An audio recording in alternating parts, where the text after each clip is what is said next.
non è che venga giù il monumento,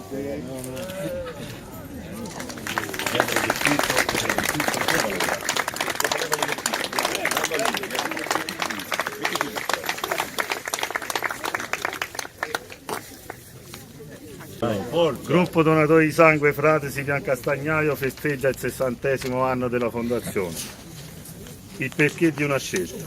Nella ricorrenza del 60° anniversario della fondazione del gruppo donatori di sangue Fratesi di Biancastagnaio, ci siamo sentiti il dovere di rendere merito a coloro che nel corso degli anni hanno donato, donano e doneranno qualcosa di se stessi per alleviare le sofferenze di altri. Da qui è nata l'idea di realizzare il monumento che oggi abbiamo inaugurato. A seguito dell'incarico conferito a geometra Vicky Marco, questo ci ha fornito alcune proposte sintetizzate in bozzetti che potevano dare vita al monumento che volevamo realizzare. Dall'idea siamo passati ai fatti e dopo la prima riunione del Consiglio è maturata la scelta di realizzare il monumento che fosse espressione della donazione, che deve essere anonima, gratuita e volontaria periodica.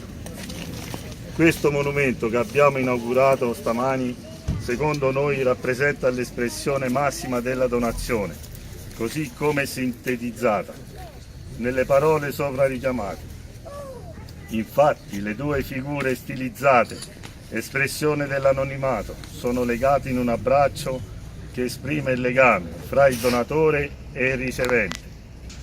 Al centro il cuore con la goccia di sangue realizza la sintesi della donazione, facendo capire che il sangue, fonti di vita, dona una nuova speranza a chi nel corso di una malattia ne ha bisogno.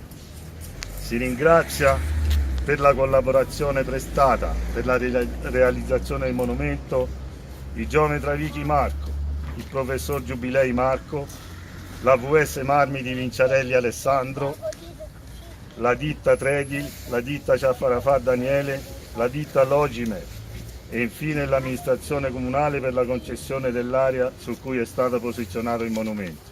Espresse dal Presidente di fare un plauso particolare al gruppo di Biancastagnaio, perché questa iniziativa sicuramente è un atto sublime di riconoscenza e di rispetto per i donatori che sono stati, per i donatori che ci sono e per i donatori che saranno. Grazie davvero per l'iniziativa e che Dio ve ne renda merito. La mano, Presidente, la mano. Diciamo questa opera. Preghiamo. Dio, tu hai creato l'uomo a tua immagine e lo hai dotato dei beni di natura e dei beni di grazia, per innalzarlo alla gioia senza fine.